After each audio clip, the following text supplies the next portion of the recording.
Hello, আসসালামু আলাইকুম। সবাই কেমন আছেন? তো আজকে আমি হাওরের মাঝখানে বসছি নিয়ে আসছি। তো এই যে দেখেন, তো অনেকদিন পরে আমি আসছি, প্রায় 8 বছর পরে। আমার একটা শখ, ছোটকাল থেকে আমার একটা শখ ছিল।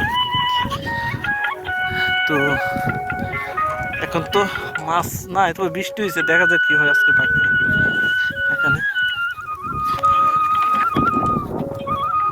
দেখা যাক কি হয়।